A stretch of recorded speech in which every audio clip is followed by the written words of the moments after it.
परम शांति, परम शांति, सभी को परम शांति। तो सभी का स्वागत है, परम परम स्वागत है शिवरात्रि के इस महान पर्व पर। और आज हमारे साथ जो है टीम दिल्ली, और कुछ ऐसी बढ़िया इंटरेस्टिंग बात करने वाले हैं जो कि आज इंटरेक्टिव एक नई तरीके से हम चर्चा करने जा रहे हैं। तो इस वीडियो को आप जरूर से देखिएगा। आध्यात्म में क्यों चलना है जरूरी, आध्यात्म जीवन क्यों है जरूरी, इस पे बहुत सारी चर्चा होगी। हमारे भाई बहन दिल्ली से आए हुए हैं और ये शिवरात्रि का पर्व अहमदाबाद में आज हमारे बापूजी के इस आश्रम में यहाँ पे हो रहा है। तो आपका बहुत बहुत स्वागत है। पूरा एपिसोड जरूर से देखिएगा और आपको बहुत ही अच्छा मैसेज मिलने वाला है। ज्योति प्रकाश भाई कुछ कहेंगे? परम शांति, बेहद की परम महाशांति है। तो जो महाशिवरात्रि है, महाशिवरात्रि हमारे जो आदि सनातन धर्म उसके में बहुत महत्व है। तो महाशिवरात्रि में हमारे जो जितना हिंदू सनातनी है वो उनके लिए एक महत्वपूर्ण दिन है। तो उस दिन हम बचपन से देख के आते हैं कि सारे लोग भक्ति मार्ग में रात भर जगते हैं, उजागर रहते हैं। तो इसका महत्व क्या है, शिव का महत्व क्या है, महाशिव क्या है, इसको ज्ञान मार्ग में कैसे समझें। और आध्यात्म, जो हम आध्यात्म की बात करते हैं तो आध्यात्म का अर्थ क्या है। आज हम सारे जो हमारे जो बेहद की आत्माएं हैं, अनुभवी ज्ञानी आत्माएं हैं, उन्होंने जो ज्ञान मार्ग में बहुत सालों से उन्होंने इस ज्ञान मार्ग में चल रहे हैं और उनकी अनुभवी भी हैं। तो हम उनसे आज चर्चा करेंगे। हम देह के साथ इस धरती के ऊपर हम जो अपना कर्म बंधन के द्वारा हम धरती पे अपना कर्म कर रहे हैं। तो आध्यात्म मतलब जो हम शास्त्र के हिसाब से देखें तो आत्मा के ऊपर अध्ययन, आत्मा की विज्ञान। जब आत्मा जब धरती के ऊपर आता है अपने कर्म बंधन से तो वो जीवात्मा बन जाता है। जीवात्मा मतलब उसके अंदर जो जीव और इच्छा जो जागृत होता है, आत्मा को जीवात्मा बन जाता है। फिर आत्मा शिवात्मा बनने के लिए उसकी जो यात्रा होता है वो आध्यात्म यात्रा है। तो ये तो हम संक्षिप्त में हमने बताए हैं। और महाशिवरात्रि एक सूचक है जो सारे आत्माओं को उनकी मूल स्थिति को जागृत करने की एक उसकी सिंबल है। तो हम उसको महाशिवरात्रि के नाम पे सब मनाते हैं। इसका जो भक्ति मार्ग में धीरे धीरे, जैसे भक्ति मार्ग में क्या हुआ कि जब ज्ञान की धीरे धीरे लुप्त होने लगा तो लोगों ने भक्ति मार्ग में जो पूजा पद्धति और ज्ञान को भूल के ये सब क्या बोलते हैं उसको कर्म कांड में फंसने लगे। तो आज हम चर्चा करेंगे जो हमारे बेहद के ज्ञानी हैं, जो उसकी असल अर्थ क्या है, शिव का, शिव जो शब्द है, शिव शब्द का अर्थ क्या है। हम जब शास्त्र पढ़ते हैं, शिव का अर्थ है कल्याणकारी। मतलब जब आत्मा के अंदर कल्याणकारी संकल्प जागृत होता है तो वो शिवत्व को प्राप्त करता है। और वो जो संकल्प है, संकल्प शब्द से नहीं आता है, वो अपने कारण शरीर अपने आप एक नेचुरल स्वाभाविक प्रोसेस से आता है। तो आज हम चर्चा करेंगे कि महाशिवरात्रि की जो अर्थ है हमने संक्षिप्त में बताया। तो इसमें जो आध्यात्मिक जो प्रोसेस है, जो आध्यात्मिक में सारे आत्माओं को क्यों आना चाहिए, आध्यात्मिक का जो समझ है, उनकी जो अनुभव है, हमारे सारे आत्माएं जो बेहद की आत्माएं हैं, सारे दिल्ली के जो हैं, बहुत ही पुराने ज्ञान में बहुत सालों से हैं, उनके अनुभव बहुत महत्वपूर्ण हैं। और ये सबको आपको एक गाइडेंस देगा कि हम क्यों आध्यात्म में आना चाहते हैं। तो हमारे जो बहनें हैं, भाई हैं, तो आपसे जो बताना चाहते हैं आप बताइए। परम शांति, आध्यात्मिक नॉलेज है, एक ज्ञान है, एक साइंस है। अध्यात्म को हम धर्म नहीं कहेंगे, अध्यात्म स्पिरिचुअल साइंस है। तो जैसे हम सब ने सुना हुआ है कि बिना ज्ञान के, बिना पढ़ाई के इन मनुष्य क्या है, पशु तुल्य है। अगर हम अपने आप को ना जान पाए तो हम पशु के समान रह जाएंगे, यानी जीवात्मा बन जाएंगे। हमें जीवात्मा नहीं बनना है, हमें जीव से शिव की यात्रा करनी है। तो हमें अध्यात्म में आना बहुत ज़रूरी है। अध्यात्म में आकर ही हम अपने आप को जानते हैं, पहचानते हैं और समझते हैं। परम शांति, जैसे कि अभी सोनिया ने बताया कि अध्यात्म एक साइंस है और अध्यात्म जो है वो कि धर्म से परे है, नाथ जात धर्म से परे है। और अध्यात्म हमें हमारे अपने हायर सेल्फ से जोड़ता है। जब हम अपने हायर सेल्फ से जुड़ते हैं, हायर सेल्फ माना आत्मा, जब हम अपनी आत्मा से जुड़ते हैं तो तभी हम परमात्मा को पा सकते हैं। आत्मा को जाने बिना हम परमात्मा से कनेक्ट नहीं हो सकते। तो अध्यात्म की सबसे बड़ी उपलब्धि यही है कि वो हमें हमसे मिलाता है और फिर हमें परमात्मा से मिलाता है। मैं जो हमारे जो दो बहनें जो जिस चीज़ को बताए हैं मैं उसको थोड़ा व्याख्या कर रहा हूँ। जैसे हायर सेल्फ क्या है, हमारे ज्ञान मार्ग में है, हमारे बहुत सारे वीडियो हैं, हमारे चर्चा में है जो हायर सेल्फ क्या है। और आध्यात्म जो है वो एक विज्ञान है। ये विज्ञान कैसे बना? विज्ञान का अर्थ है विशेष ज्ञान, जो आत्मा की शक्ति का महसूस करना, वो विज्ञान है। उसको हम कैसे महसूस करें? एक जीवात्मा जब आत्मा कर्म बंधन में धरती के ऊपर आता है अपना कर्म निभाने के लिए, तो वो जीवात्मा बन चुका है। अब वो उस विज्ञान को समझ के अपने हायर सेल्फ, जो हमारे ज्ञान मार्ग में जो है साकारी आकारी निराकारी, उसको हम साधारण शब्द में बोलेंगे तो साकारी आकारी निराकारी। तो आत्मा जब साकारी स्थिति में रहता है तो वो पहले आकारी स्थिति को अनुभव करता है। आकारी स्थिति के बाद ही निराकारी स्वरूप तक पहुंचने की उसकी रास्ता तय होता है। तो इस बात को ही हम आध्यात्म विज्ञान बोलते हैं। तो जो हमारे बहनें हैं इनकी बहुत बड़ी अनुभूति है और हमारे ज्ञान मार्ग में इसके ऊपर बापूजी ने बहुत सारे वीडियो डाले हुए हैं। और मेरा अनुरोध है जो भी इस वीडियो को देख रहे हैं, इस ज्ञान चर्चा को सुन रहे हैं, वो जरूर हमारे हायर सेल्फ जो है उसको समझें। हमारे जो बहुत सारे वीडियो हैं, 3000 तक वीडियो है, उसको देखें। उस वीडियो से उनको समझ आ जाएगा। और ये जो विज्ञान, ये क्यों विज्ञान है? क्योंकि आत्मा की जो शक्ति है, आत्मा की शक्ति मन बुद्धि संस्कार के द्वारा बाहर की दुनिया में प्रकट होता है। तो इस विज्ञान को कैसे समझें? इसमें संकल्प शक्ति क्या है, कैसे मन बुद्धि संस्कार संकल्प के माध्यम से आत्मा की शक्ति को प्रवाह करते हैं, इस विज्ञान को खुद अनुभव करें, तब जाके आप जीव से शिव बन सकते हैं। शिव मतलब आप तभी ही अपना कल्याण भी कर सकते हैं और विश्व का भी कल्याण कर सकते हैं। ये एक वैज्ञानिक प्रोसेस है, एक सिस्टमेटिक प्रोसेस है।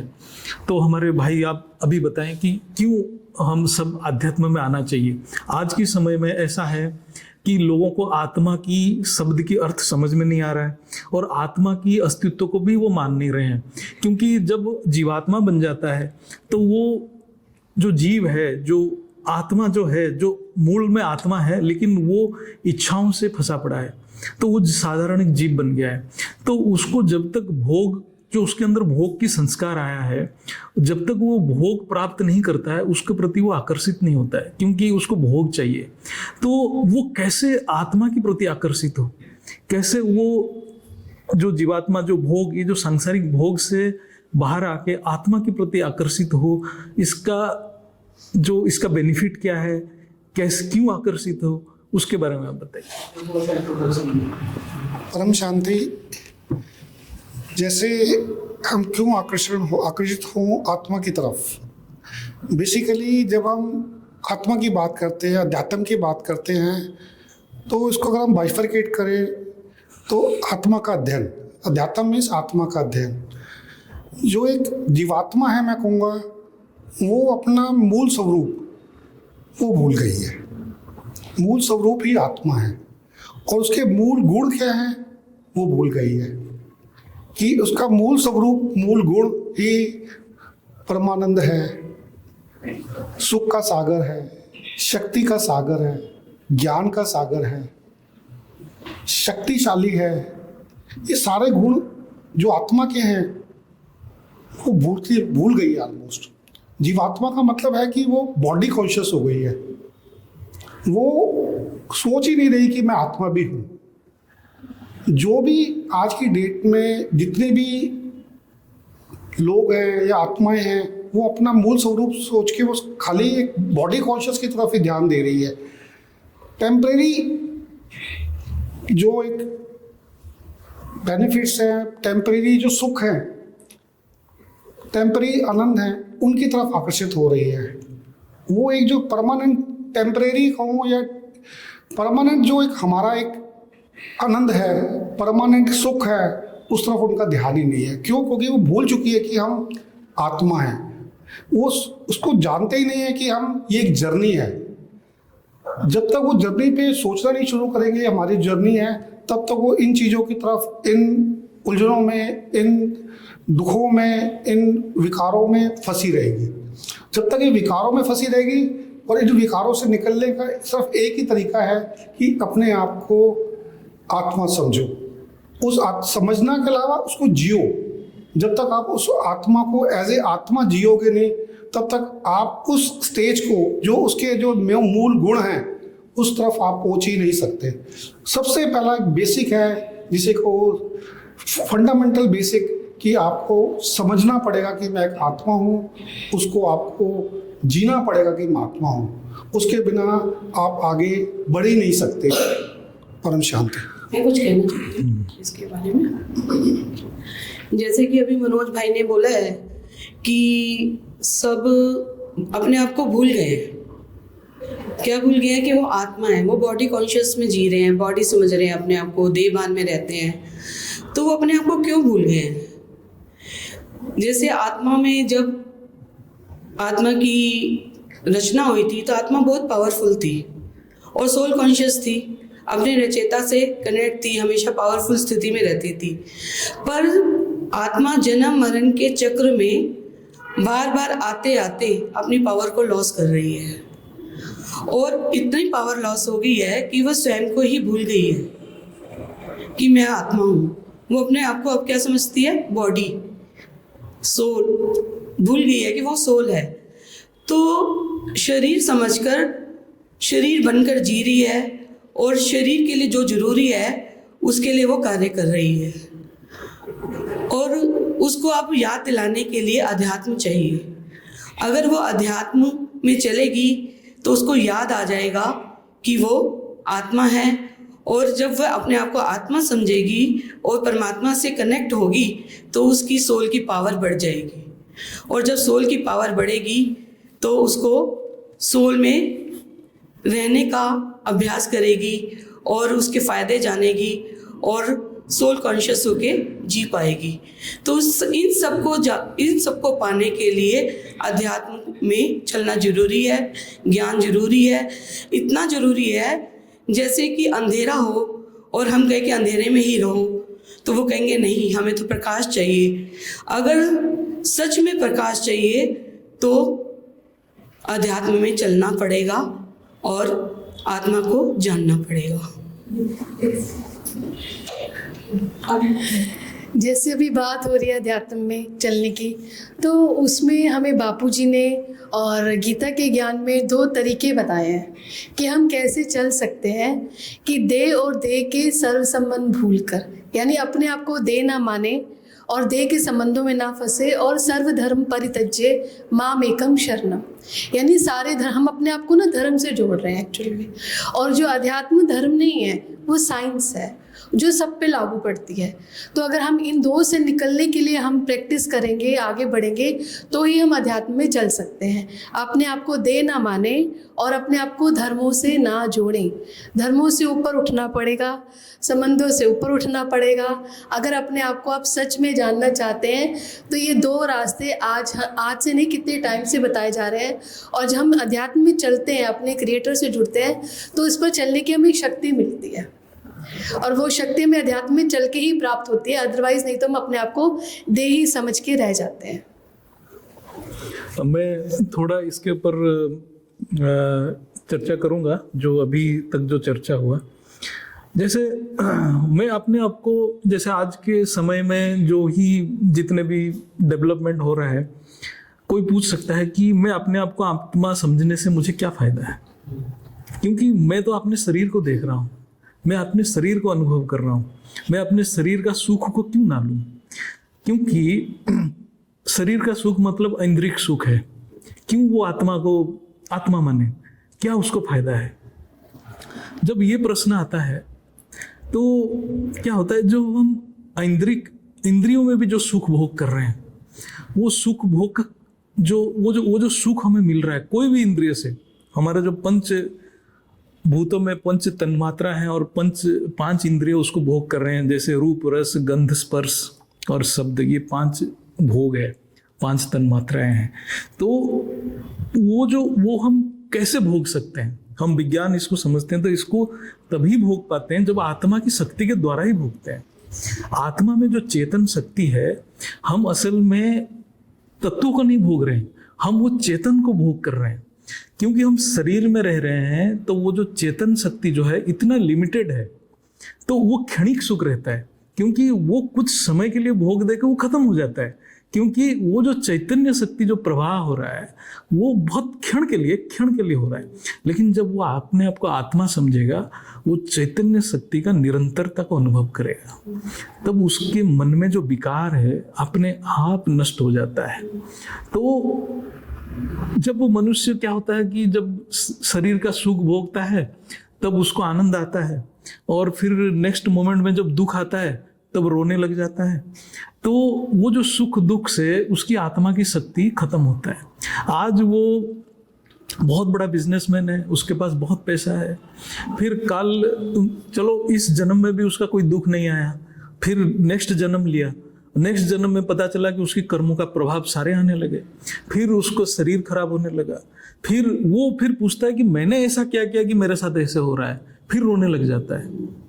तो ये जो रोना धोना, आत्मा की शक्ति कम होना, ये तभी बंद होगा जब उसके अंदर ज्ञान आएगा। ज्ञान आएगा तो वो अनुभव करेगा कि मैंने अपने तत्वों को भोग कर रहा हूँ, मैं अपने चैतन्य शक्ति को भोग नहीं कर पा रहा हूँ। जो मुझे क्षणिक अनुभूति हो रहा है, मुझे उसकी निरंतरता चैतन्यता का अनुभूति होनी चाहिए। इसके लिए उसको आत्मा की अनुभूति होना चाहिए, आत्मा की अनुभूति के लिए आत्मा की ज्ञान होना चाहिए। तो ये हमारे जो डिस्कशन हो रहा है, जो आत्मा एक विज्ञान है, ये कोई धर्म के साथ नहीं है। तो धर्म का शब्द कहाँ से आया? जो कृष्ण ने भगवत गीता में बोले कि सर्वधर्मम परित्यज्य माम एकम शरणम ब्रज, माम एकम शरणम ब्रज, मेरे ही एक शरण में आओ। सर्वधर्मम परित्यज्य मतलब उन्होंने बोला कि सारे धर्म को परित्याग करो। धर्म मतलब क्या है? शरीर का धर्म है अपने इंद्रिय सुख भोग करना, शरीर का धर्म है भूख लगना, लेकिन आत्मा का धर्म है परमानंद को अनुभूति करना।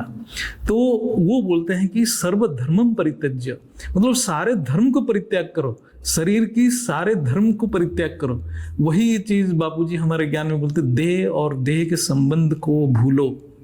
अब जब तक यही है त्याग, इसी को भूलने को ही त्याग बोलते हैं। वो ज्ञान के द्वारा उसको भूलना पड़ता है, इसको अभ्यास करना पड़ता है। क्योंकि आत्मा इतने जन्म से शरीर के साथ अभ्यास कर चुका है, शरीर की अनुभूति को इतना अभ्यास कर चुका है कि वो भूल चुका है कि मैं कौन हूं। और फिर वो बंधन को भी मुक्त होना भी नहीं चाहता है। वो सोचता है कि मैं मुक्त हूं ही नहीं।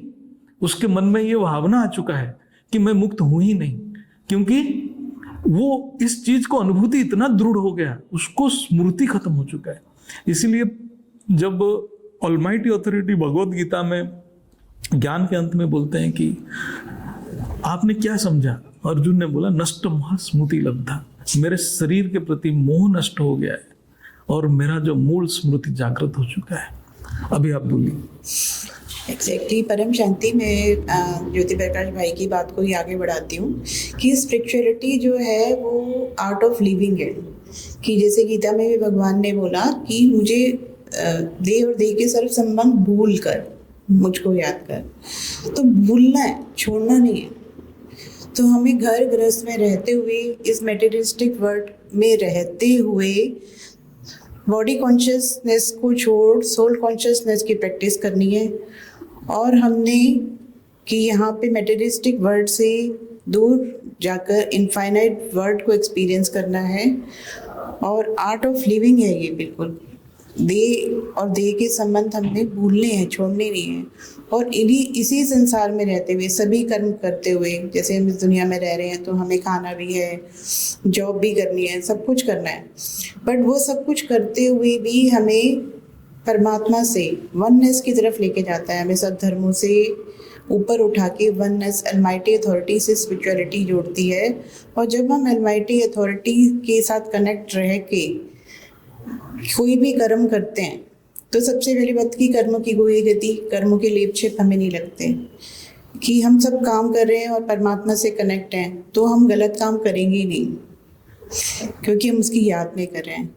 तो बस जो स्पिरिचुअलिटी है चेक एंड चेंज सिखाती है हमें कि हमें हर टाइम अपने आप को चेक करना है कि हम ठीक कर रहे हैं या नहीं कर रही। दूसरे की तरफ उंगली हटाकर हमें उंगली अपनी तरफ करना सिखाती है स्पिरिचुअलिटी। कुलदीप भाई आप कंटिन्यू कीजिए। परम शांति। मैं कुलदीप राणा दिल्ली से। तो जैसे ज्योति प्रकाश भाई ने इस चर्चा का सब्जेक्ट स्टार्ट किया आज महाशिवरात्रि के पर्व पे, तो कहीं मैंने अभी अभी पढ़ा था कि महाशिवरात्रि क्यों मनाई जाती है। शिवरात्रि हर महीने मनाई जाती है, महाशिवरात्रि इसी महीने मनाई जाती है, साल में एक बार। तो वहाँ पे कहीं लिखा था, ये अलग शोध का विषय हो सकता है और नॉलेज का विषय हो सकता है, कि उस दिन शिव ने जो था साकार रूप में प्रवेश किया था, इसलिए महाशिवरात्रि मनाई जाती है। अब आते हम आध्यात्मिक का। तो आध्यात्म ही हमें बताएगा कि ये जो 3 फॉर्म बताते हैं बापू जी, साकारी, आकारी और निराकारी, ये क्या अवस्थाएं होती हैं। अभी भाई जी ने एक और शब्द बोला, शुरू में बोला था कि आत्मा का अध्ययन।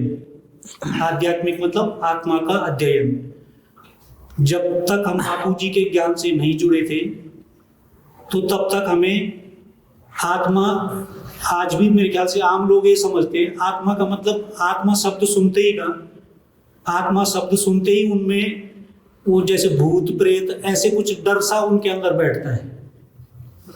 किंतु आत्मा की कैटेगरी भी बापूजी ने बताई कि आत्मा भी कई प्रकार की होती है। जीवात्मा है, पापात्मा है, पुण्य आत्मा है, और भी कई उसके डायमेंशन वगैरह बताए, उनकी पावर्स बताई।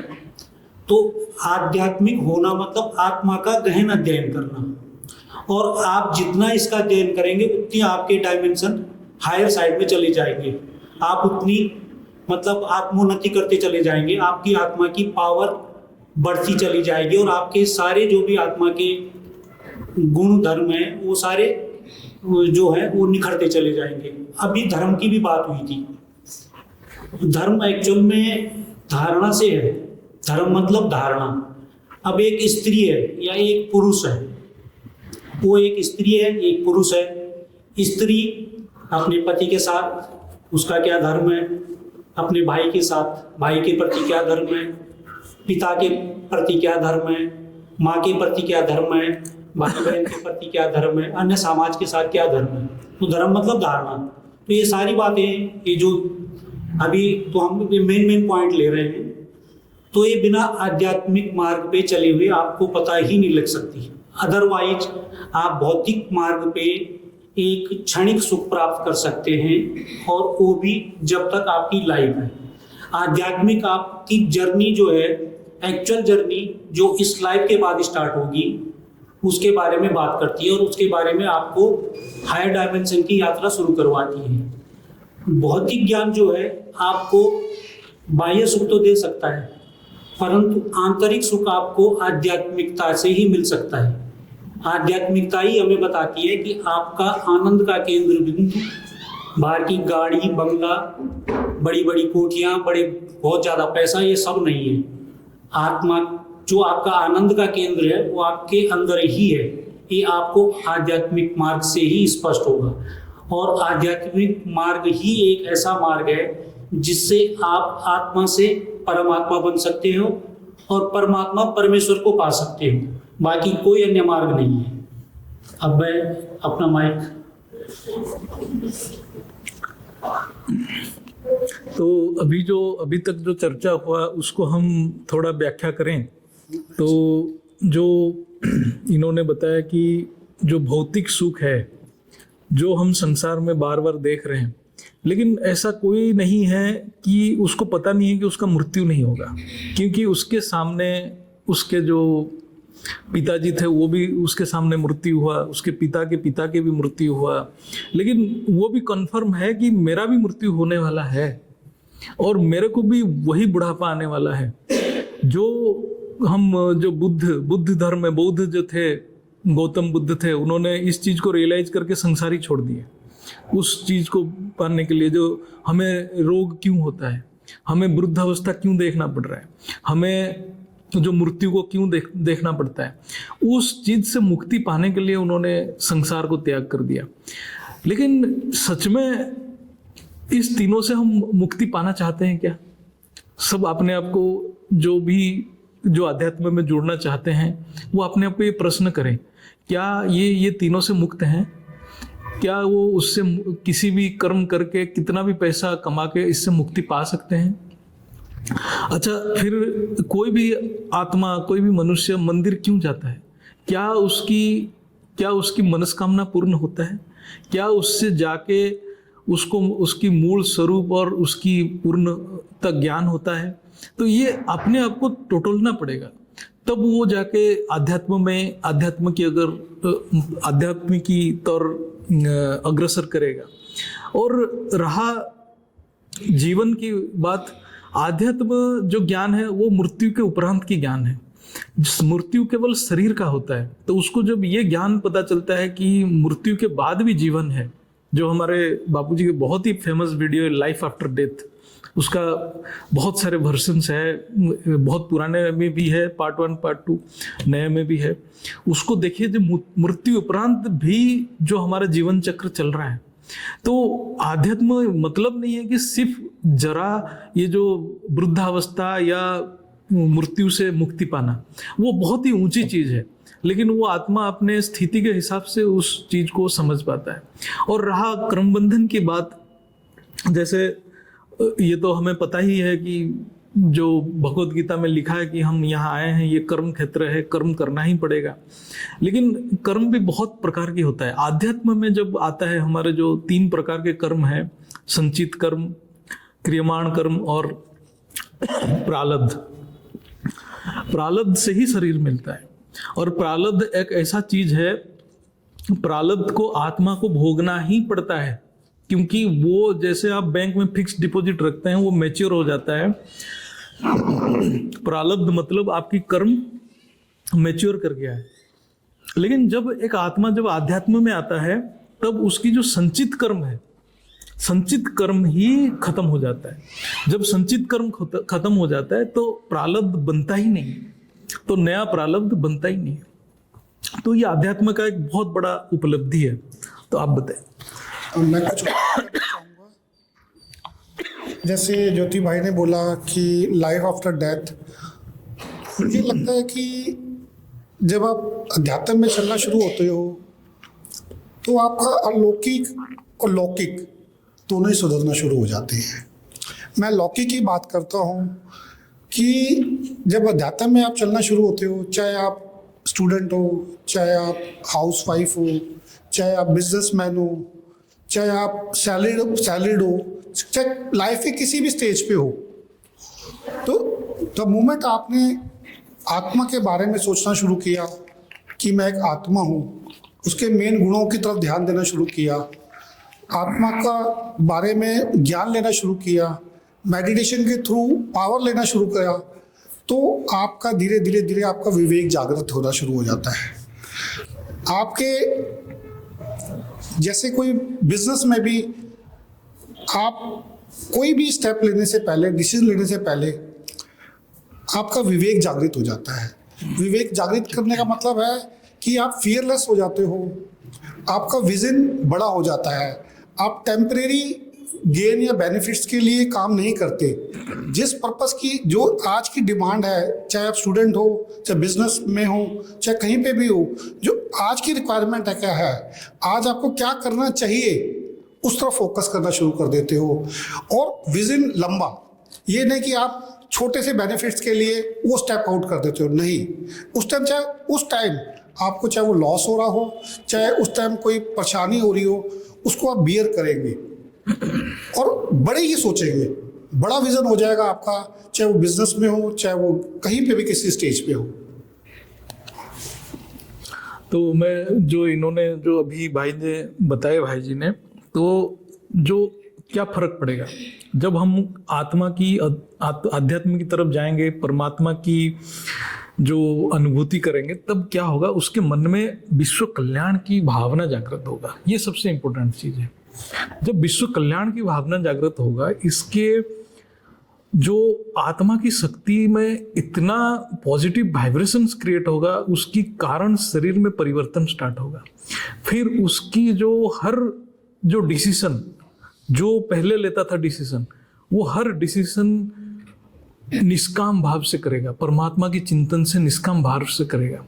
जब परमात्मा की शक्ति जिसके संकल्प में प्रवाह हो रहा है, उसके डिसीजन कभी गलत ही नहीं होगा और ना किसी को वो हार्म भी करेगा। वो इतने ड्यूटी बाउंड हो जाएगा, अपना ड्यूटी इतना परफेक्ट करेगा। जैसे कृष्ण का एग्जाम्पल देखो, उनको अपना ड्यूटी कितना परफेक्शन था उनके ड्यूटी में। चलो कृष्ण तो एक मतलब हाईएस्ट लेवल के एग्जाम्पल है, हम उनके आसपास पहुंचेंगे तो उसमें क्या होगा, लौकिक में अपने आप कर्म बंधन से मुक्त होते जाएगा, क्योंकि जब कर्म उसका परफेक्ट होगा वो कर्म बंधन से मुक्त होगा।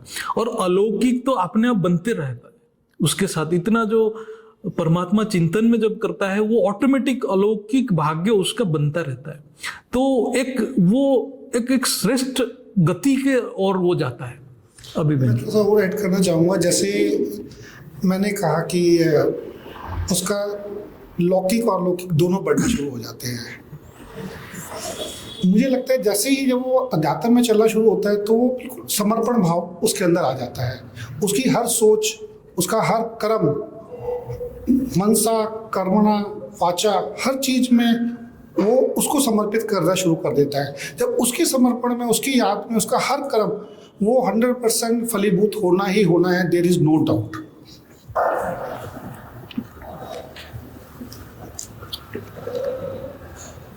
परम शांति। अध्यात्म की जो पढ़ाई है, ये पीएचडी की पढ़ाई है, हमारे बापूजी बताते हैं। क्योंकि आत्मा जो है, इस शरीर को चलाने वाली आत्मा है, और आत्मा की अगर हम पढ़ाई करते हैं तो हमारा संपूर्ण जीवन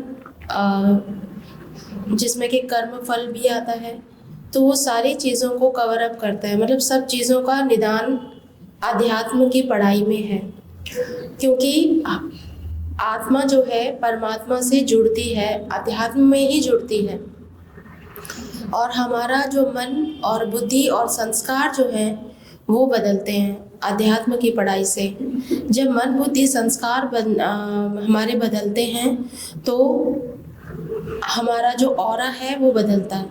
जब ऑरा बदलता है तो हमारा सूक्ष्म शरीर और हमारा कारण शरीर बदलता है। कारण शरीर जब बदलता है तो आत्मा में जो आत्मा अनेक जन्मों में अनेक कर्म भोगों में आई है, तो उन सब का जो निवारण है, उन सब की जो उसका जो सोल्यूशन जो है वो अध्यात्म की पढ़ाई में मिलता है। क्योंकि अध्यात्म में ज्ञान है, ज्ञान आत्मा की खुराक, और उस खुराक को डाइजेस्ट करने के लिए योग है। योग जब आप करते हैं तो आपकी आत्मा में पावर आती है, और उस पावर से आपके कारण शरीर चार्ज होने लग जाता है। चार्ज होना माना आप हल्के होने लग जाते हैं, और जितना आप हल्के होते जाते हैं तो आत्मा के गुण इमर्ज होने लगते हैं। आत्मा के गुण कौन से हैं? परम शांति, परम आनंद और परम सुख।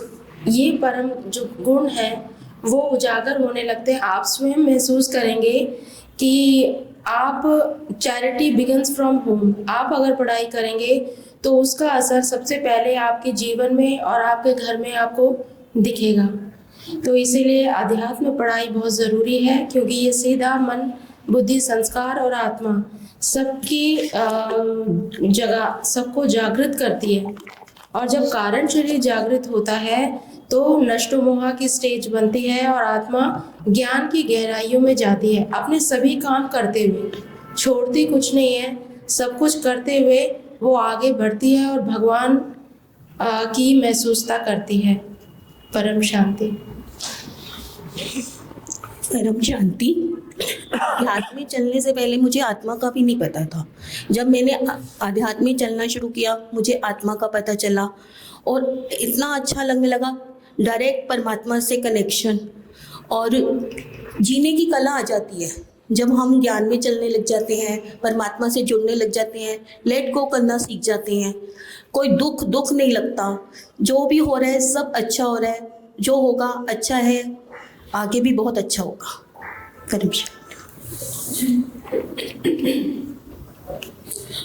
अभी जैसे ज्योति भाई ने बोला कि जो अध्यात्म है वो मृत्यु से परे का भी ज्ञान है, भी लगा रही हूँ बीच में, क्योंकि वो सिर्फ मृत्यु से परे का ज्ञान भी देती है, उसका आगे के जीवन का उद्धार भी करती है। पर जैसे मनोज ने बोला कि अध्यात्म जो है हमारा लोक भी सुधारती है और परलोक भी सुधारता है। अध्यात्म, और जैसे मंजू ने बोला कि देह और देह के सर्व संबंध भूल आत्मस्वरूप बनकर परमात्मा को याद करना है, तो ज़्यादातर लोग इसी से डर जाते हैं, क्योंकि वो समझते हैं कि हम वो देह और देह के संबंधों को ही सब कुछ जानते हैं, क्योंकि वो बॉडी कॉन्शियस हैं, शरीर में रहते हैं, शरीर और शरीर के संबंधों को ही सब कुछ जानते हैं, उनके लिए जीते हैं, उनके लिए कमाते हैं और वो उनके लिए ही ऐसे कमाते जीते चले जाते हैं और ऐसे जीवन ख़त्म कर लेते हैं। तो वो आध्यात्मिक क्यों नहीं चलना चाहते? क्योंकि वो सोचते हैं कि हम अपने देह और देह के संबंधों से डिटैच हो जाएंगे। तो जैसे अभी मंजू ने बोला कि हमें उनको छोड़ना नहीं है, भूलना है। और अगर कोई महाज्ञानी होगा या बहुत ज्ञानी होगा तो वो ये भी कह सकते हैं कि वो महाज्ञानी होकर उसके अंदर, जैसे ज्योति प्रकाश भाई ने बोला कि वो उसके अंदर विश्व कल्याण की भावना आ जाती है। और जब विश्व कल्याण की भावना आ जाती है तो वो सबका कल्याण करना चाहता है। तो जब सबका कल्याण करना चाहता है तो जो उसके साथ घर में रहते हैं तो वो उनका भी कल्याण करना चाहता है और वह स्वयं नष्टमोहा हो जाता है और नष्टमोहा होकर विश्व कल्याण का कार्य करता है और उनको ज्ञान से ही अपने देह और देह के संबंधों को पालना देता है। मैं अभी इस चीज़ की थोड़ा व्याख्या करूंगा। जो हम आज जो चर्चा कर रहे हैं ये महाशिवरात्रि की अवसर पे कर रहे हैं। अब शब्द को समझिए। शब्द आकाश तत्व का गुण है, जिसका जितना समझ ज़्यादा है उसका आकाश तत्व उतना स्ट्रांग है। तो आकाश तत्व आत्मा की पावर से स्ट्रांग बन जाता है। तो महाशिवरात्रि, रात्रि, क्यों इसको रात्रि कहा गया? रात्रि मतलब अज्ञानता। हमारे देह और देह की अनुभूति एक इतनी बड़ी अज्ञानता है, इसको अंधकार से तुलना किया गया है, तो इसको रात्रि बोला गया। महाशिवरात्रि बोला गया कि वो जो महाशिव है वो ज्ञान स्वरूप है।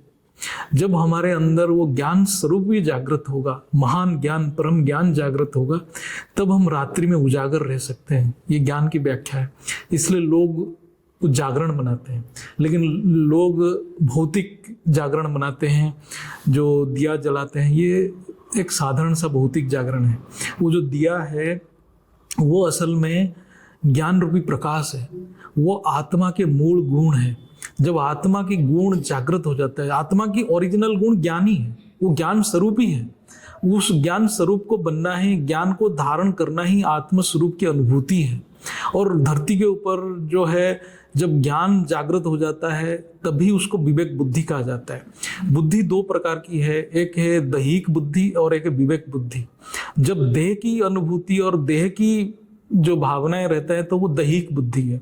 जब वो केवल आत्मा की अनुभूति होता है, आत्मा की ज्ञान रहता है, उसको बोलते हैं विवेक बुद्धि। तो जब विवेक बुद्धि को जागृत करना ही जागरण है, तभी वो महाशिवरात्रि मतलब वो जो महान अंधकार, महान रात्रि से वो मुक्त हो पाता है। ये महाशिवरात्रि का ओरिजिनल सिग्निफिकेंस है। बिल्कुल ओरिजिनल सिग्निफिकेंस है कि अज्ञान से ज्ञान की तरफ आना, अंधेरे से उजाले की तरफ आना।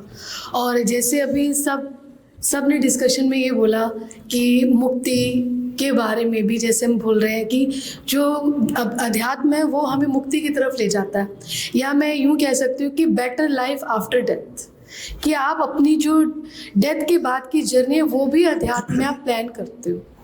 अगर आप अध्यात्म की गहराई में जाओगे तो अध्यात्म आपको ऐसा विजडम देगा, ऐसा विवेक देगा कि आप समझ पाओगे कि ऐसे आप बहुत लोग देख रहे होंगे कि अरे पिताजी ने शरीर छोड़ दिया, माताजी ने शरीर छोड़ दिया, लेकिन वो घर में ही है, वो परेशान करते हैं, वो तंग करते हैं, अभी भी हमारे हिसाब से चलो। ऐसे आजकल हम बहुत केसेस देख रहे हैं, लेकिन मरने के बाद भी उनकी डेथ नहीं हो रही है, उनकी मुक्ति नहीं हो रही है। क्यों नहीं हो रही? क्योंकि उनके पास ज्ञान नहीं था, उनके पास नॉलेज नहीं थी, उनको यही नहीं पता था कि हम आत्मा हैं।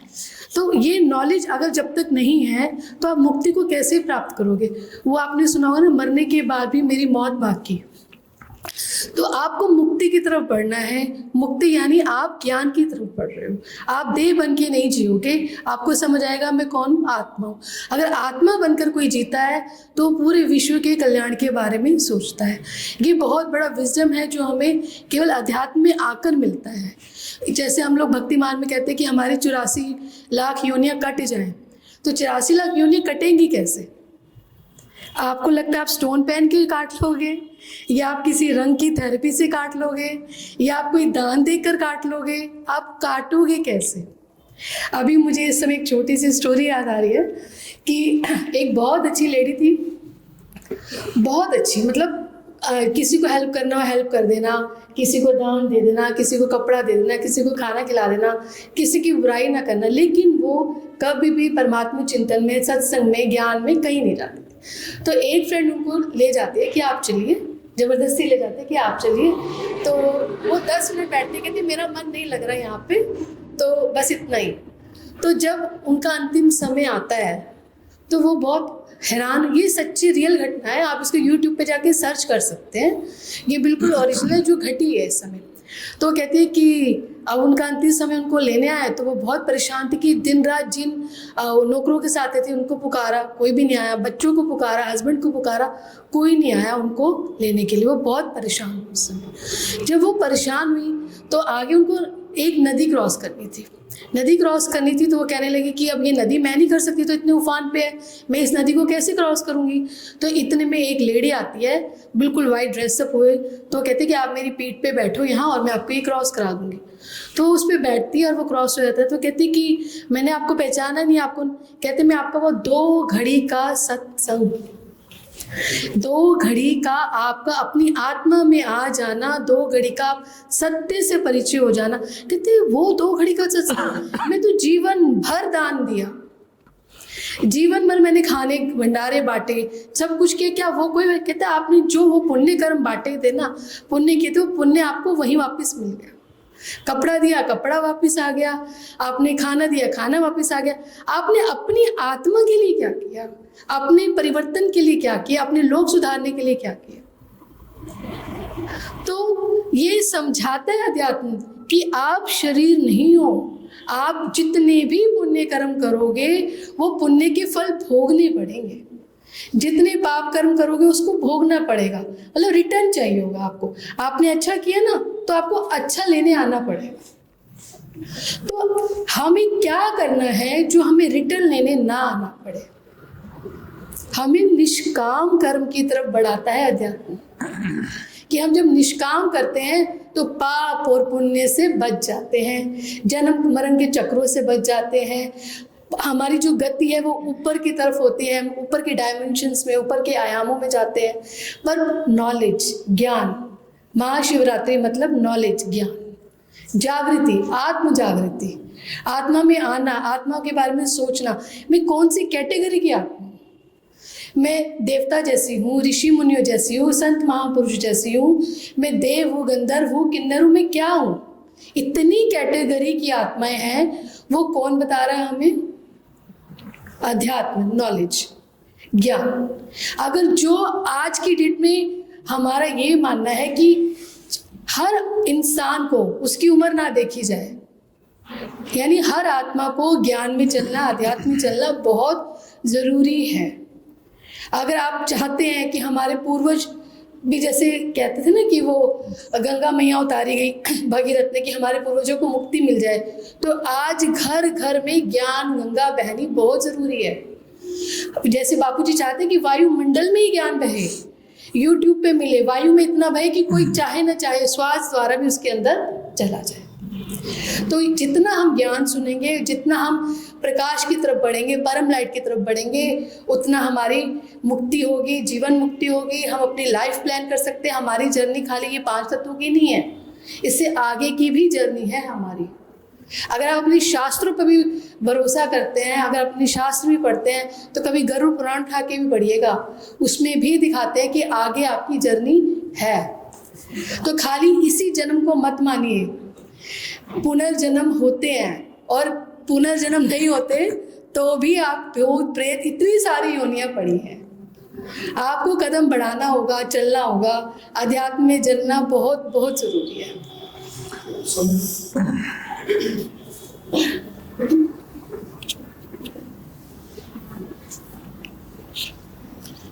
इसी को कंटिन्यू करती हूँ। आत्मा में आना means self realisation, spirituality means self realisation. The moment हम सेल्फ रियलाइजेशन करते हैं कि मैं आत्मा हूँ और सामने वाले को भी आत्मा देखना शुरू करते हैं, तो हमारा जो लक्ष्य है, स्पिरिचुअलिटी का लक्ष्य है स्वयं परिवर्तन से विश्व परिवर्तन।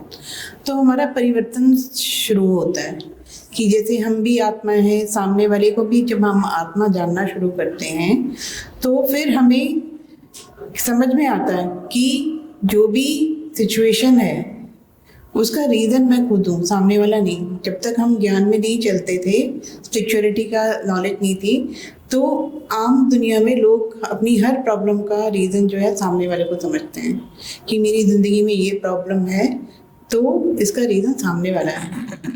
और जब हम स्पिरिचुअलिटी में आते हैं, हम अपने को आत्मा जानते हैं, सामने वाले को आत्मा जानते हैं, तो परिवर्तन शुरू होता है।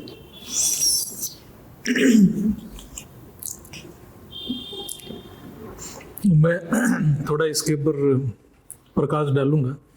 ये जब भी जो चर्चा हो रहा है, जो हम जब मुक्ति की बात करते हैं या मृत्यु की बात करते हैं, क्या मृत्यु मुक्ति है? क्या हम मुक्ति किससे पाना चाहते हैं? किस चीज़ से मुक्ति चाहिए? क्या केवल शरीर से हम मुक्ति पाना चाहते हैं? और जो शरीर से मुक्ति पाना नहीं चाहता है, वो तो जो भोग कर रहा है उसको तो कभी शरीर से मुक्ति चाहिए ही नहीं। तो मुक्ति किसका है? और मनुष्य को ये भी समझना चाहिए कि वो हर पल अपना नया जन्म की तैयारी कर रहा है सूक्ष्म रूप में। हर सेकंड, हर मोमेंट वो अपनी जन्म की जर्नी चल रहा है, चाहे वो अनुभव करे या ना करे, क्योंकि उसकी जो मन वचन कर्म से उसकी सारे रिकॉर्ड अपने कारण शरीर पे उसकी नया जन्म की तैयारी कर रहा है। बापू जी के ज्ञान तो बहुत ही ऊंची ज्ञान है। ज्ञान तब तक ज्ञान नहीं है जब तक परमात्मा की पहचान नहीं है। जब तक परमात्मा की उसको ज्ञान नहीं है, वो ज्ञान का कोई वैल्यू नहीं, कोई वैल्यू नहीं है। परिवर्तन केवल परमात्मा की शक्ति से ही होता है। आत्मा एक परमात्मा की अंश है, ये बात तो सही है, लेकिन वो फंस चुका है।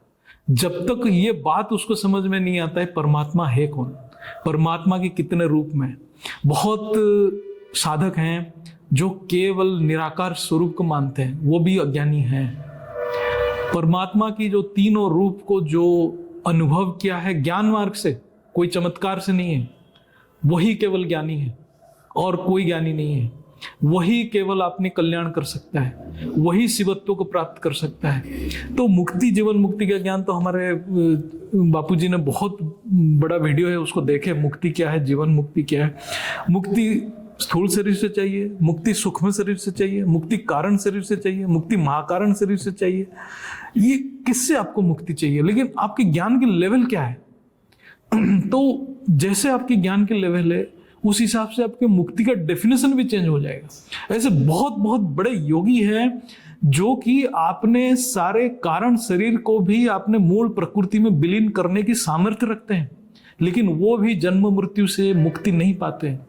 मुक्ति, परिवर्तन, ये बहुत बड़ा टॉपिक है। जब आप बापूजी के ज्ञान को देखोगे, समझोगे, तब इस चीज को अनुभूति कर पाओगे।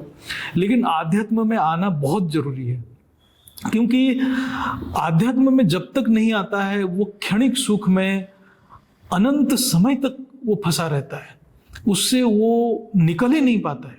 उसके पास कोई सल्यूशन नहीं है। चलो वो लौकिक और अलौकिक बैलेंस करना ही पड़ेगा, क्योंकि उसको जब तक स्थूल शरीर है तो उसको खाना चाहिए, उसको वो शरीर का धर्म है।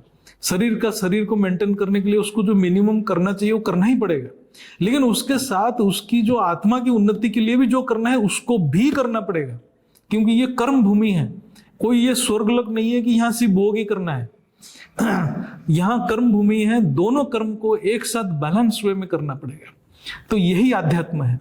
चलिए बताइए। जैसे ज्योति भाई ने बोला कि मुक्ति और जीवन मुक्ति, तो जब तक हम बापू जी के ज्ञान से नहीं जुड़े थे तो हमने मैक्सिमम जो शब्द सुने थे तो वही सुने थे कि मुक्ति और मोक्ष, किंतु जीवन मुक्ति क्या होती है वो बापू जी के द्वारा ही हमें पता लगी।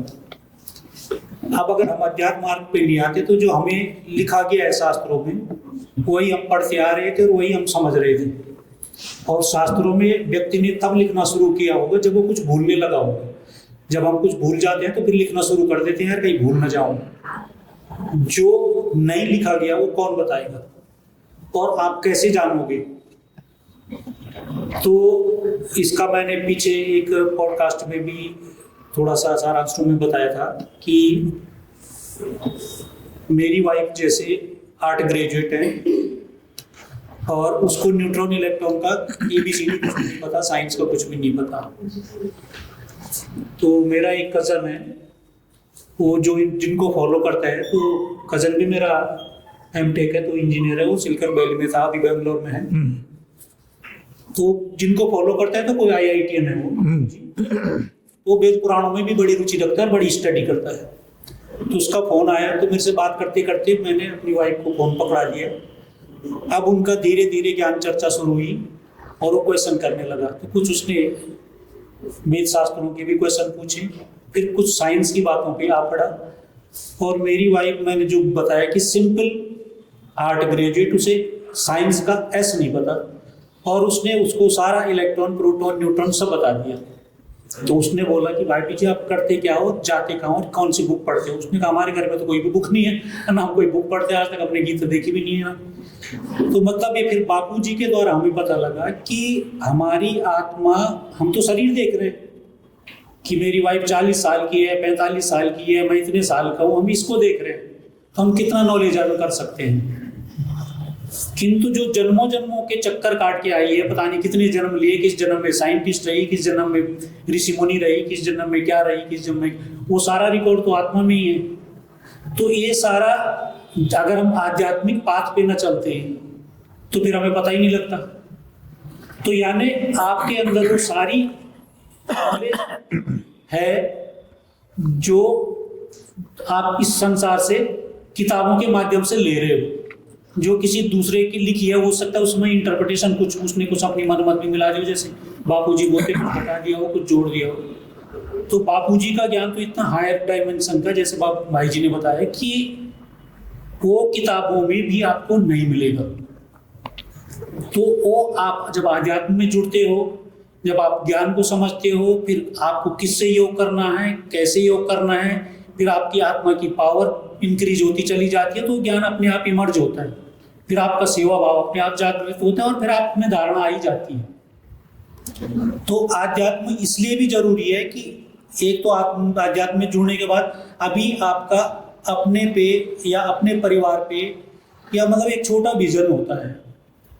पीछे मैं सुन रहा था किसी का, भैया आप क्या बनना चाहते हो? तो किसी ने बोला साइंटिस्ट, के लिए डॉक्टर, किसी ने IAS तो IAS ही होते हैं। उसके बाद क्या, उसके बाद क्या, उसके बाद क्या, तो आप स्टॉप हो जाओगे। फिर वो उसके बाद क्या, फिर तो मर ही गए ना, यही तक सीमित है। आज तक मेरे ख्याल से एक आम इंसान को ये भी नहीं पता होगा कि शरीर छोड़ने के बाद भी मृत्यु नहीं होती है। सिर्फ जल और थल 2 ही तत्व खत्म होते हैं, 3 तत्वों में शरीर तब भी रहता है। ये भी बापू जी के द्वारा क्लियर हो। अब अगर हम आध्यात्मिक मार्ग में नहीं चलते तो जितना ये थोड़ा बहुत संक्षेप में हम सब बता रहे हैं तो शायद हम ये भी नहीं बता पाते।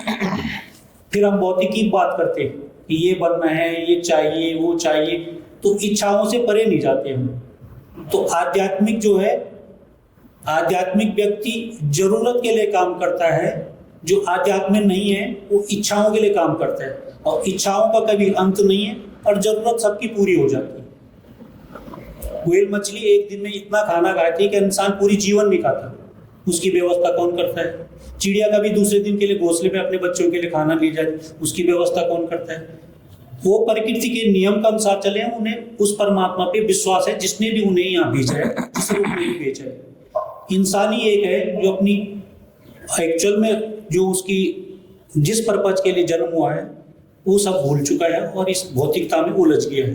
तो इसलिए इस भौतिकता की उलझन से बाहर निकलने के लिए और अपने मूल स्वरूप को प्राप्त करने के लिए एक ही मार्ग है, वो है आध्यात्मिक।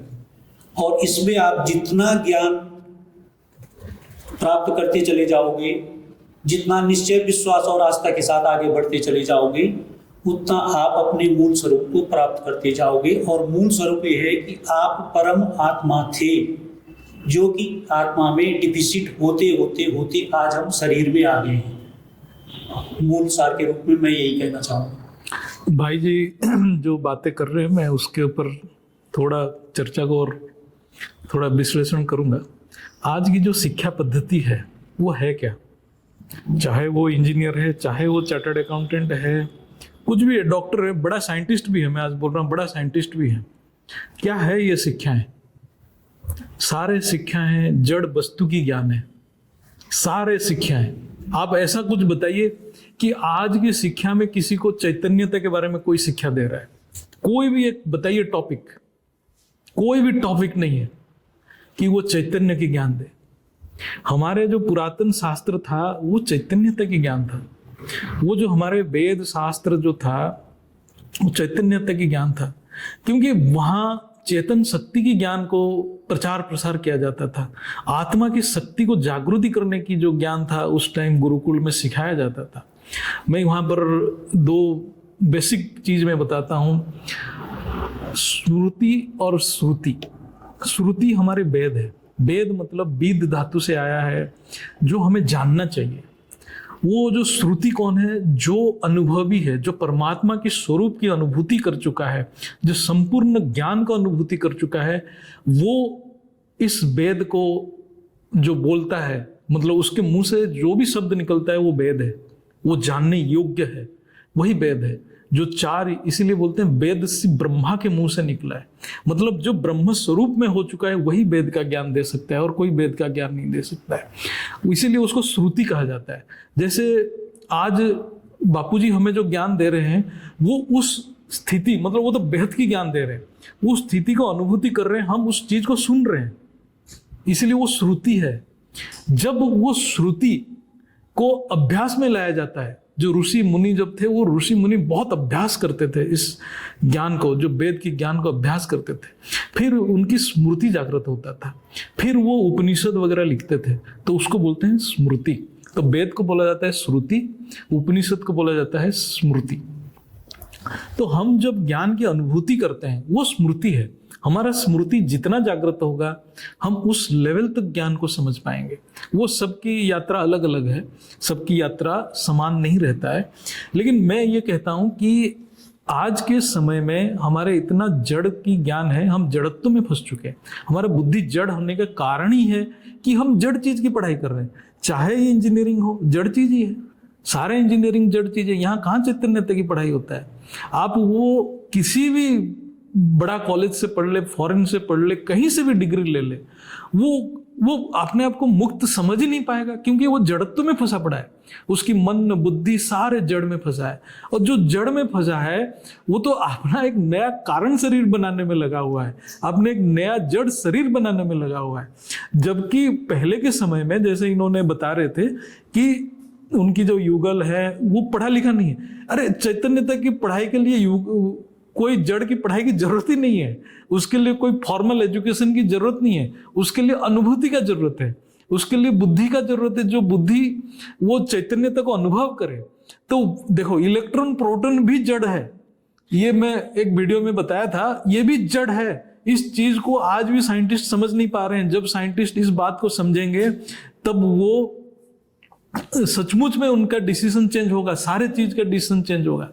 और आज जो कॉन्शियसनेस की बात कर रहे हैं, जो वो तो कॉन्शियसनेस सच में देखा जाए तो ये एक विज्ञान की और इंग्लिश शब्द है, लेकिन हम अपने शास्त्र के हिसाब से, आध्यात्म के हिसाब से देखें तो चैतन्यता ही एक ओरिजिनल शब्द है। चेतन, चेतन मतलब जो संकल्प करने की सामर्थ्य रखता है वही चेतन है, और कोई संकल्प कर ही नहीं सकता है। इसलिए कि आत्मा की गुण है ज्ञान, ज्ञान स्वरूप। आत्मा की शक्ति है संकल्प शक्ति। यही दोनों ही फंडामेंटल है, मौलिक है आत्मा की ज्ञान को समझने के लिए। और इसके अलावा हर चीज सारे जड़ वस्तु की व्याख्या करता है, और जो जड़ वस्तु में फंसा पड़ा है उसकी बुद्धि भी जड़त्व में प्राप्त करता है। वो कभी मुक्त हो ही नहीं सकता है। उसको आध्यात्म में आना चाहिए। पहले तो उसको अनुभव होना चाहिए कि वो बंधन में है। जब आत्मा को अनुभूति ही नहीं है कि वो बंधन में है, वो कभी आध्यात्म में आएगा ही नहीं।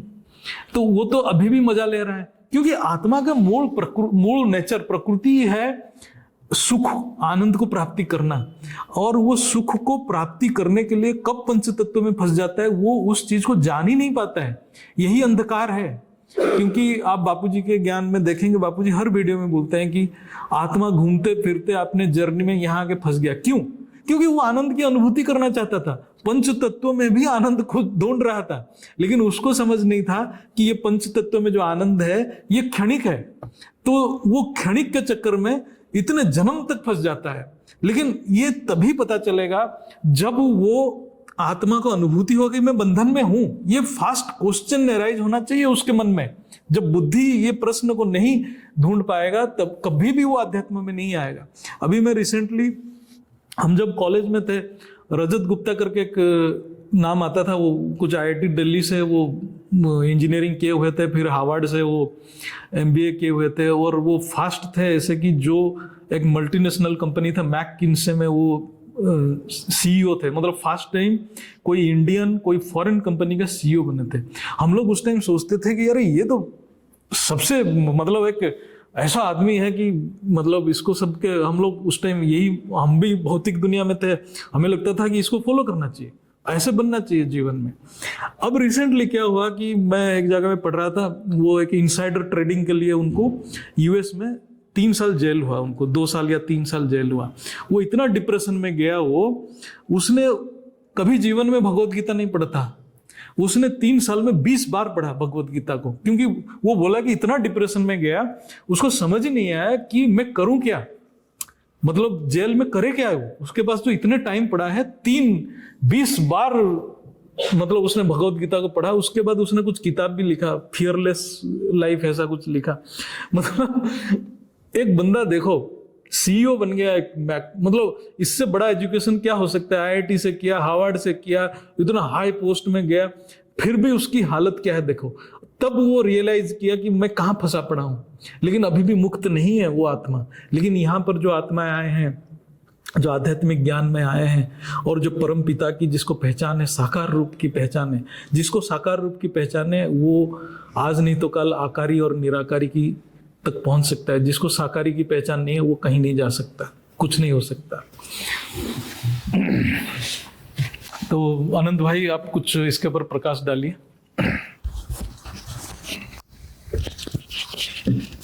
तो आज बहुत ही डीप और गहरी, जबरदस्त, बहुत ही बढ़िया चर्चा हो रही थी हमारे सामने। ज्योति प्रकाश भाई बहुत ही बढ़िया बातें कर रहे थे, हमारे भाई बहन बहुत ही अच्छी नई और एकदम इंस्पिरेशन से भरपूर बातें कर रहे थे। और मैं ये सुनता, आपके सामने था, सुन रहा था, और मैं वंडर कर रहा था कि देखिए ये कितना परम सत्य ज्ञान है, और इस परम सत्य ज्ञान को समझने के लिए कितनी दिव्य बुद्धि की आवश्यकता है।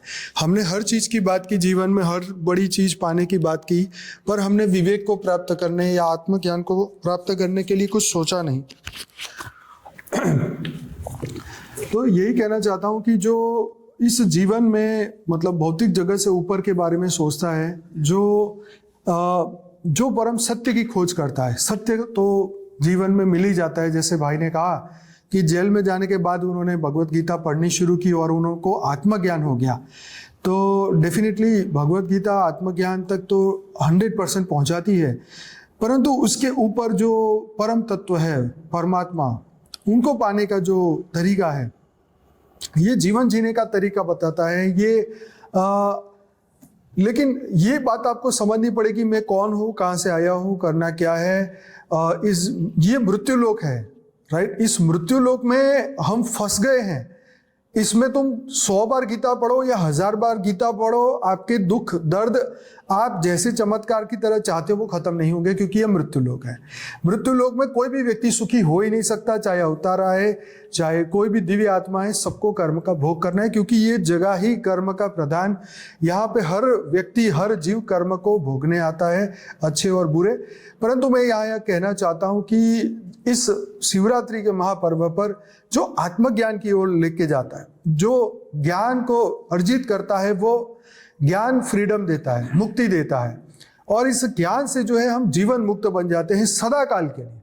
यहाँ एक जन्म की बात नहीं, यहाँ पे कुछ समय की बात नहीं, एक कल्प की बात नहीं कि भाई हम गैलेक्सी में जाएंगे तो वहाँ हमें शांति मिल जाएगी, या यूनिवर्स को क्रॉस कर देंगे तो शांति मिल जाएगी, या हम अपना ब्लैक होल बना ले, या हम मिल्की वे बना ले, या हम कुछ प्रकाश की गति प्राप्त कर ले, या हम अमर बन जाए। लेकिन अमर भी कौन सी कैटेगरी का अमरत्व, ये समझने वाली बातें हैं, बहुत गहरी बातें हैं।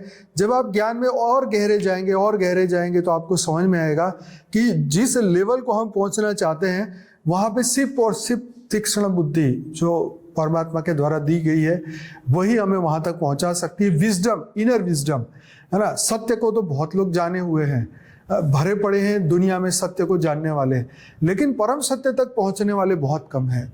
हाँ, देवी देवता हमारे मदद रूप है इस सृष्टि को चलाने के लिए, इस सृष्टि में बैलेंस बनाने के लिए वो डेफिनेटली मदद करते हैं और दुनिया को रास्ता दिखा रहे हैं। परंतु ये जो ज्ञान है परम आत्मा बनने का, दिव्य आत्मा, चैतन्य आत्मा बनने का, जीवन मुक्त बनने का, सदा काल के लिए, अनंत काल के लिए जो जीवन मुक्त बनना चाहता है उसको इस ज्ञान में आगे आना ही होगा, बढ़ना ही होगा। और ये समय आ चुका है, ये समय का डिमांड है कि इस ज्ञान को अब आगे दुनिया तक पहुंचना है। तो सभी दिव्य आत्माओं का बहुत बहुत स्वागत है। जो पहली बार इस चैनल पे आए हैं वो चैनल को सब्सक्राइब करें, और ऐसे कई पॉडकास्ट हमारे आप देख पाएंगे जब आप चैनल में सब्सक्राइब करेंगे, हमारे अन्य प्लेलिस्ट को देखेंगे। तो स्पिरिचुअल पॉडकास्ट विद अनंत की यूट्यूब देखिए, जिसमें 100-125 से ज़्यादा दिव्य आत्माओं के हमने इंटरव्यू रखे हैं। बापूजी की मेन चैनल है बापूजी दशरथ भाई पटेल, और उसमें 7 लाख से ज़्यादा सब्सक्राइबर है। डेली लाइव मेडिटेशन में कराता हूँ रात को 10 से 11, और परम शांति मोटिवेशन एंड मेडिटेशन की हमारी चैनल है, जिसके अंदर आप सुबह मॉर्निंग में 5:30 से 6:30 बजे साक्षी के साथ जुड़ सकते हैं और अपने आत्मज्ञान को, ब्रह्म ज्ञान को आगे बढ़ाइए। योग के साथ प्रैक्टिकल करके देखिए, हमारे साथ जुड़िए, मेडिटेशन से भीतर की शांति को बढ़ाए रखिए, आगे बढ़ाइए। विश्व में परम शांति कैसे हो और पूरे हर जीव का कल्याण, पूरे मल्टीवर्स में रही हुई तमाम आत्माओं का कल्याण कैसे हो, इस ज्ञान को बेहद के बापूजी, हमारे दादाजी बापूजी दशरथ भाई पटेल ने दिया है। और आज मैं बहुत बेहद खुशी के साथ आपके साथ हम सब मिलकर शेयर कर रहे हैं, दुनिया तक आगे पहुंचा रहे हैं। तो आप सभी का बहुत बहुत धन्यवाद, हमारे भाई बहनों का बहुत बहुत धन्यवाद, सभी दिव्य आत्माओं का बहुत बहुत धन्यवाद, इस पॉडकास्ट को देखने वाले सभी आत्माओं का धन्यवाद कि आपने इतना समय दिया और आध्यात्म में क्यों आगे बढ़े, आत्मज्ञान की और क्यों आगे बढ़े, ये आपने सुना समझा।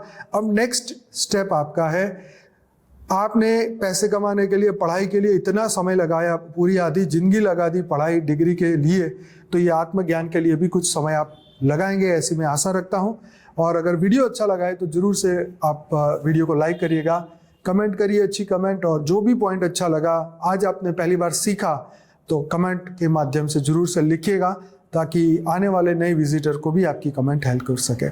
तो बहुत बहुत धन्यवाद, बेहद की परम महाशांति, सभी को बहुत बहुत धन्यवाद, परम महाशांति। सबको शिवरात्रि की ढेर सारी शुभकामनाएं, बेहद की परम महाशांति, बेहद की परम महाशांति, बेहद की परम महाशांति। बेहद की परम शांति, सोचो बोलो परम शांति। Join us daily for our morning live meditation, Monday to Saturday, 5:30 to 6:30 a.m. Join us daily for live meditation, 10 p.m. to 11 p.m. on YouTube Live. Subscribe now.